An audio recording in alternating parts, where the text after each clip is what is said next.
Sikat si Guinevere ngayon sa M5.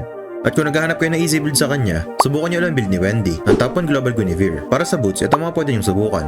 Tapos sa emblem naman, mage na may Trail, Season Hunter, at Impure Rage. Ito rin ang tatlong tips kay Guinevere na pwede nyong gamitin. Kahit fighter si Guinevere, nilalaro itong assassin ni Wendy dahil hilig niya magabang sa damo para mag-setup ng kanyang combo. At dahil nakatanggap din ng buff si Guinevere at mas pinataas ang damage ng kanyang first skill at ulti, mas malakas na ang burst ni Guinevere ngayon sa early game. Para sa unang core item, ang binibili ni Wendy ay Starlium Sight. Malaking tulong kasi ito para pandagdag sa burst ni Guinevere sa early game. At hindi lang ito pinapasakit ang skills niya, pati ang passive basic attack din.